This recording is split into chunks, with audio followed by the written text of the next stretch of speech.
Hello friends, welcome to my channel. तो चलिए देखते हैं आज इकोनॉमी क्यूज 10 क्वेश्चन देखेंगे। तो जो हमारे चैनल पर नए हैं, चैनल को सब्सक्राइब जरूर कर ले ताकि आपको नोटिफिकेशन जो है मिलता रहे।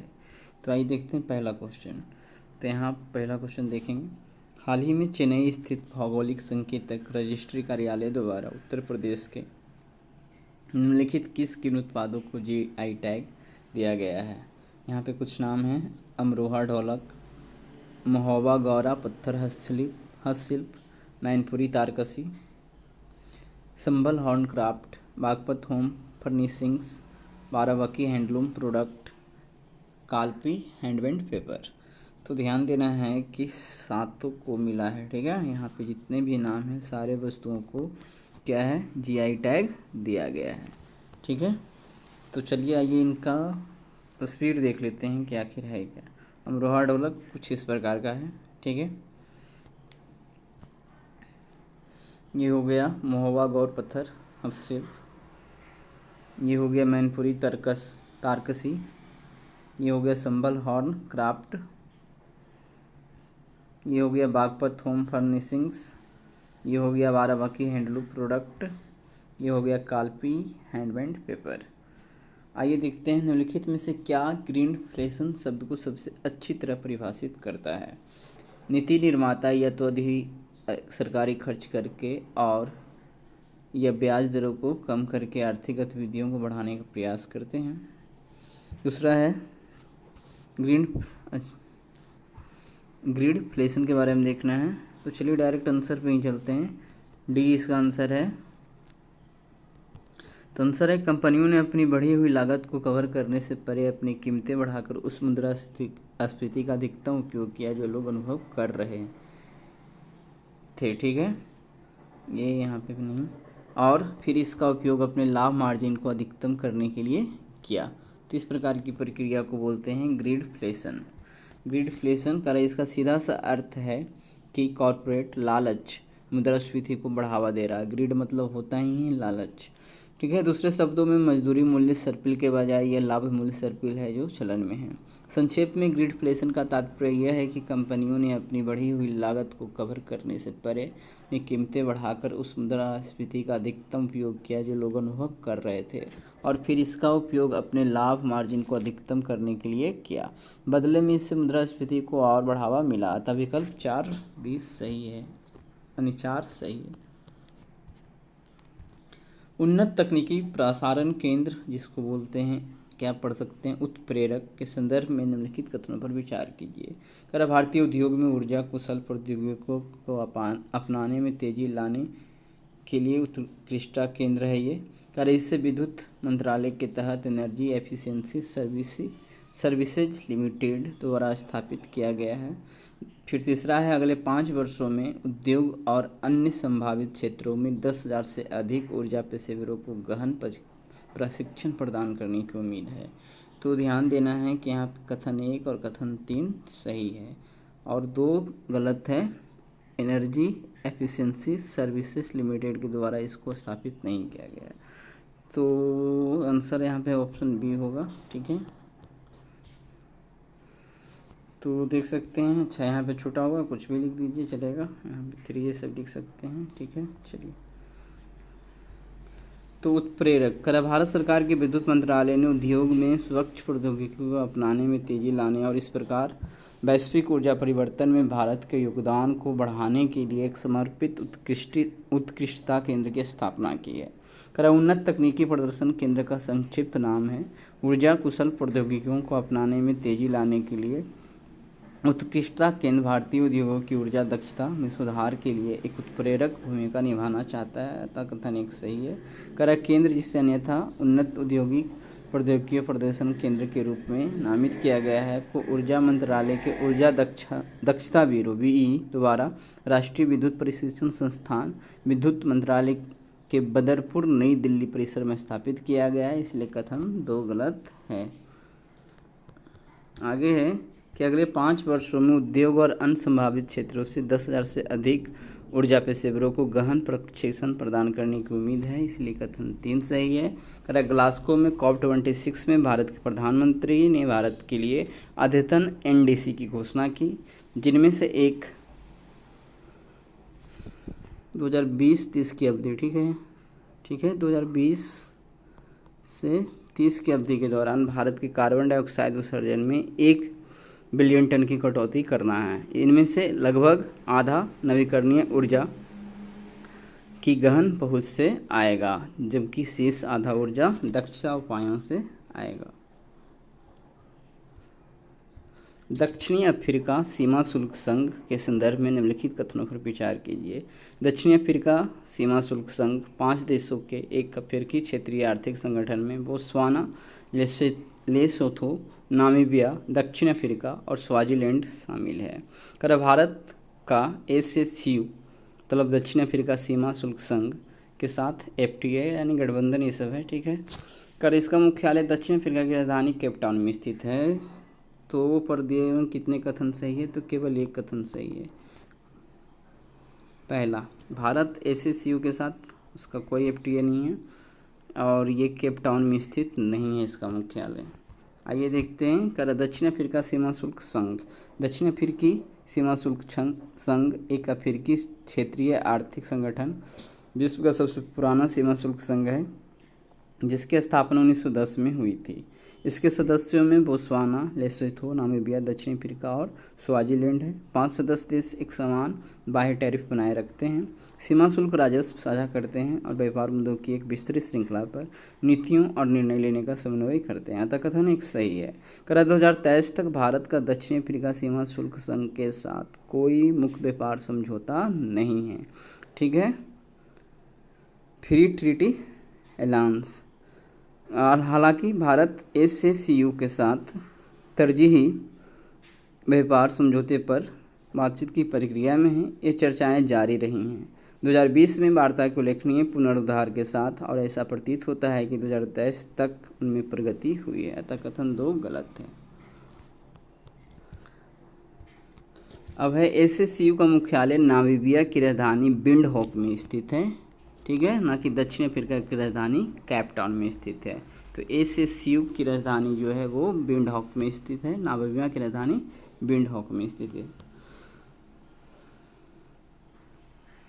दीनदयाल अंत्योदय योजना राष्ट्रीय शहरी आजीविका मिशन यानी NULM के संदर्भ में निम्नलिखित कथनों पर विचार कीजिए। कर आवास और शहरी कार्य मंत्रालय के तहत कार्यान्वित एक केंद्रीय क्षेत्र की योजना है।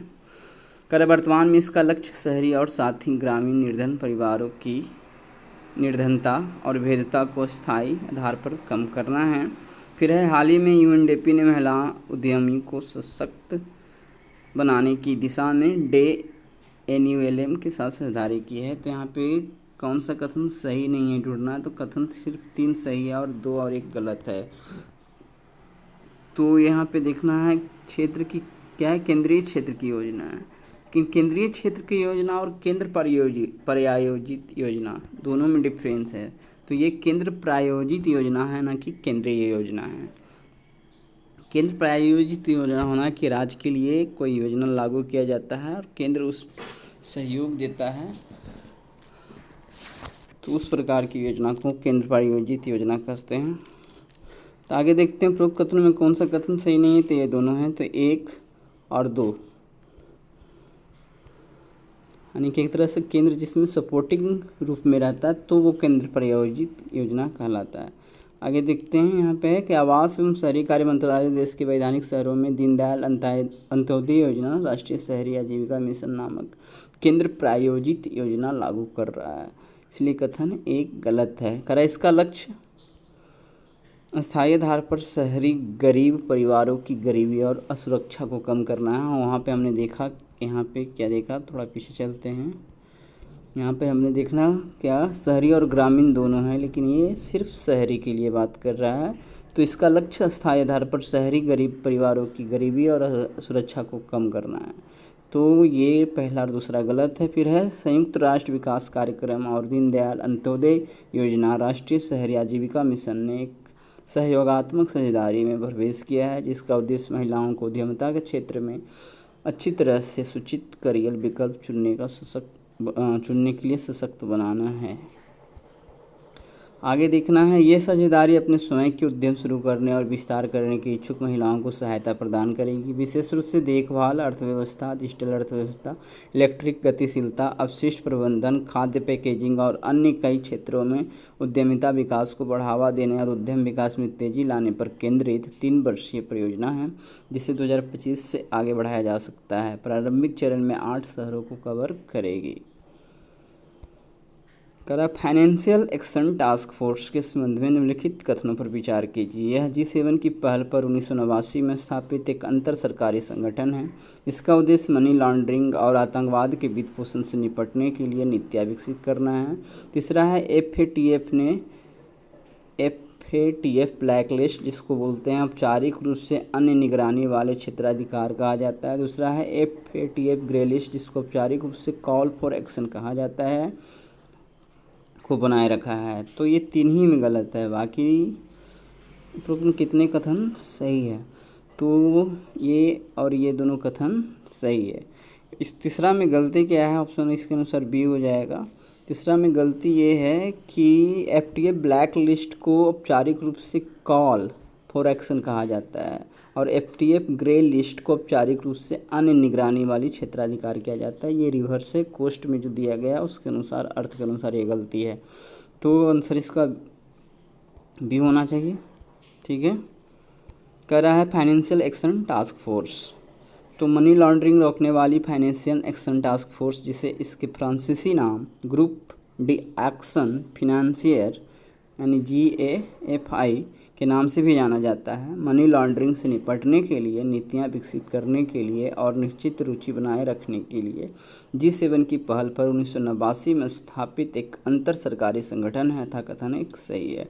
2001 में आतंकवाद के वित्त पोषण को शामिल करने के लिए इसके जनादेश का विस्तार किया गया था। FATF उद्देश्य मनी लॉन्ड्रिंग, आतंकवादी वित्त पोषण और अंतर्राष्ट्रीय वित्तीय प्रणाली की अखंडता के लिए अन्य संबंधित खतरों से निपटने के लिए कानूनी विनियामक और परिचालन उपायों के प्रभावी कार्यान्वयन को बढ़ावा देना है। अतः कथन 2 सही है। FATF एक नीति निर्माण निकाय है जो इन क्षेत्रों में राष्ट्रीय, विधायी और नियामक सुधार लाने के लिए आवश्यक राजनीतिक इच्छा शक्ति पैदा करने के लिए काम करता है। FATF सदस्य देशों की सहकर्मी समीक्षा यानी पारस्परिक मूल्यांकन, ठीक है, यहाँ है हटा दीजिए, के माध्यम से अपनी सिफारिशों को लागू करने में प्रगति की निगरानी करता है। तो यहाँ पे जो तीसरा गलती था वही है। 2000 के बाद से FATF ब्लैक लिस्ट, जिसको औपचारिक रूप से कॉल फॉर एक्शन कहा जाता है, और FATF ग्रे लिस्ट, जिसको औपचारिक रूप से अन्य निगरानी वाला क्षेत्र अधिकार कहा जाता है। यही वहाँ पे रिवर्स था, को बनाए रखा है। अतः कथन 3 गलत है। आगे देखते हैं अगला क्वेश्चन क्या है। करा राष्ट्रीय अवसंरचना वित्तपोषण और विकास बैंक के संबंध में निम्नलिखित कथनों पर विचार कीजिए। करैया 2021 में संसद के एक अधिनियम द्वारा भारत में स्थापित एक विशेष विकास वित्त संस्थान है। करा NABFID के कार्यों में भारत में पूर्णतः या आंशिक रूप से स्थित आधारिक संरचना परियोजनाओं के लिए प्रत्यक्ष या प्रत्यक्ष रूप से ऋण देना, निवेश करना या निवेश आकर्षित करना शामिल है। तो यहाँ पे आंसर होगा ऑप्शन सी। दोनों कथन सही है। आइए देखते हैं। करा राष्ट्रीय अवसंरचना वित्त पोषण और विकास बैंक NABFID एक विशेष विकास वित्त संस्थान है जिसे भारत में संसद के एक अधिनियम, उस अधिनियम का नाम है राष्ट्रीय अवसंरचना वित्त पोषण और विकास बैंक अधिनियम 2021 द्वारा स्थापित किया गया है। इसीलिए कथन एक सही है। यह वित्त कॉरपोरेट कार्य तथा सूचना एवं प्रसारण मंत्रालय के तहत काम करता है। कार्य क्या है इसका? NABFID के कार्यों में भारत में पूर्णतः या आंशिक रूप से स्थित आधारिक संरचना परियोजनाओं के लिए प्रत्यक्ष या प्रत्यक्ष रूप से ऋण देना, निवेश करना या निवेश आकर्षित करना शामिल है। अतः कथन 2 सही है। कर इसमें अवसंरचना परियोजनाओं के लिए ऋण और अग्रिम देना, ऐसे मौजूदा ऋणों को लेना या पुनर्वित्त करना, अवसंरचना परियोजनाओं के लिए निजी क्षेत्र के निवेशकों और संस्थागत निवेशकों से निवेश आकर्षित करना और अवसंरचना वित्त पोषण में परामर्श सेवाएं प्रदान करना भी शामिल है। इनकॉवलाइजेशन लेवी 2.0 के संबंध में निम्नलिखित कथनों पर विचार कीजिए। कह रहा है भारतीय निवासियों या भारतीयों में स्थायी प्रतिष्ठान वाली अनिवासी कंपनियों को ई कॉमर्स आपूर्ति या सेवा के प्रावधान से एक अनिवासी ई कॉमर्स ऑपरेटर द्वारा प्राप्त सकल राजस्व पर 2% कर लगाता है। दूसरा है कि 2021 में एक संशोधन पेश करने के अतिरिक्त सरकार ने यह कहते हुए एक स्पष्टीकरण जारी किया कि अभिव्यक्ति ई कॉमर्स आपूर्ति या सेवा में अन्य बातों के साथ इसमें वस्तुओं की ऑनलाइन बिक्री या सेवाओं का ऑनलाइन प्रावधान या वस्तुओं की ऑनलाइन बिक्री की सुविधा या सेवाओं का प्रावधान शामिल है। तो ये सब कथन जो भी है सब सही है, ऑप्शन सी। आइए थोड़ा देख लेते हैं इक्वलाइजेशन लेवी 2.0 क्या है। कराधान उपकरणों में से एक जिस पर अमेरिकी तकनीकी फर्मों ने लंबे समय से आपत्ति जताई है, यानी कि एक तरह से ये क्या है, कराधान उपकरण मतलब कर को इकट्ठा करता है, यानी उपकरण क्या है, एक तरह से तरीका है। वह समीकरण लेवी का विस्तारित संस्करण है जो भारत डिजिटल सेवाओं पर वसूलता है। क्या है, 2016 में भारत ने निवासी सेवा आपूर्तिकर्ताओं और डिजिटल सेवाओं के अनिवासी आपूर्तिकर्ताओं के बीच खेल के मैदान को बराबर करने के लक्ष्य के साथ भारत में अस्थायी प्रतिष्ठान नहीं रखने वाले अनिवासी द्वारा प्राप्त स्पष्टीकरण या प्राप्य विशिष्ट सेवाओं पर 6% कर लगाने का एक तरफा उपाय लगाया। भारत में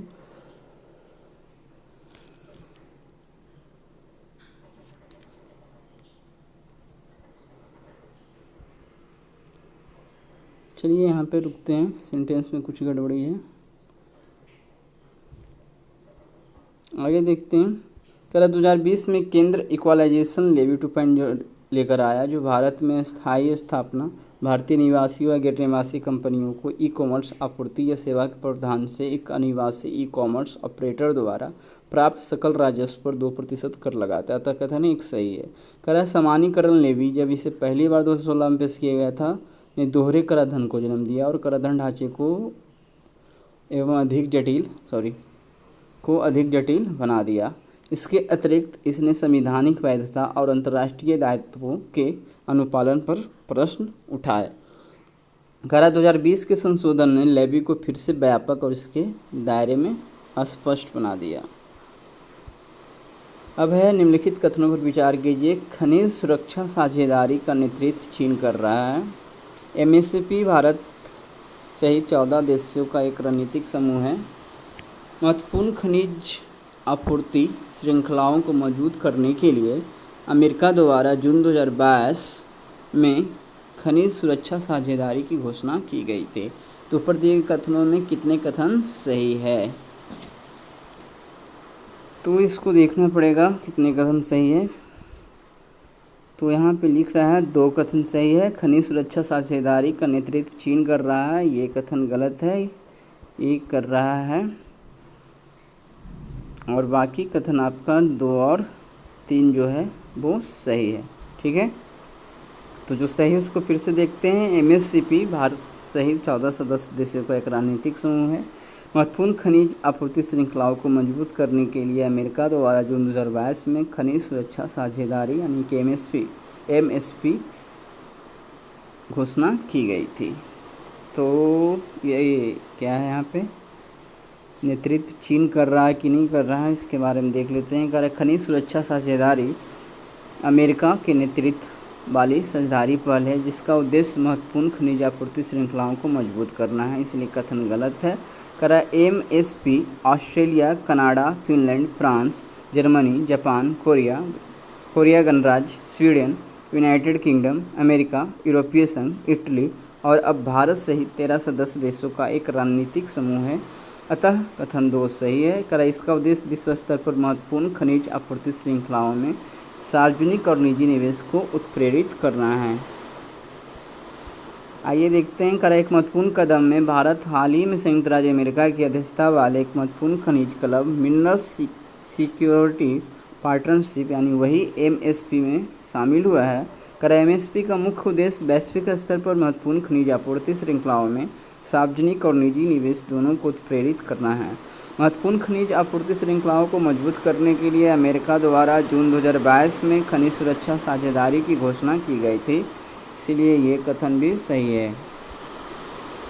विश्व प्रतिस्पर्धात्मकता रैंकिंग 2023 के संदर्भ में निम्नलिखित कथनों पर विचार कीजिए। तो यहाँ पहला है यूएस चैम्बर ऑफ कॉमर्स द्वारा जारी किया गया है। दूसरा है विश्व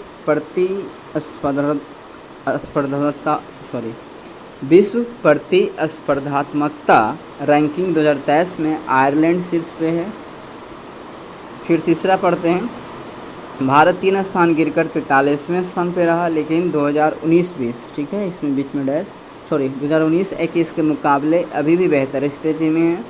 चौथा है भारत ने विनिमय दर स्थिरता, क्षतिपूर्ति स्तर और प्रदूषण नियंत्रण में सुधार में बेहतर प्रदर्शन किया है। तो चौथा कथन सिर्फ सही है, यहाँ कि कौन सा सही नहीं है ढूंढना है, तो 2, 3, 1 सारा गलती है।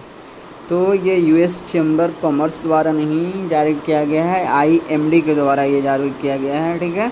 फिर है विश्व प्रतिस्पर्धात्मकता रैंकिंग में आयरलैंड नहीं, ये न्यूजीलैंड फर्स्ट पे होना चाहिए ना, डेनमार्क फर्स्ट पे है, और ये 3 स्थान से गिरकर 40वें स्थान पर आया, और साथ ही 2019-21 के मुकाबले बेहतर स्थिति में फिर भी है।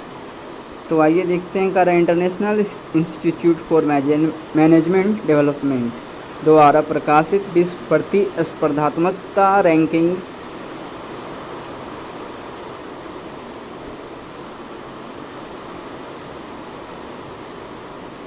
इसीलिए कथन एक सही है, सेंटेंस पूरी तरह से नहीं लिखा गया है। इस वर्ष डेनमार्क इस सूची में शीर्ष पर रहा था, कथन 2 सही नहीं है। भारत 3 स्थान गिरकर 40वें स्थान पर रहा, लेकिन 2019-21 के बीच की तुलना में अभी भी बेहतर स्थिति में है,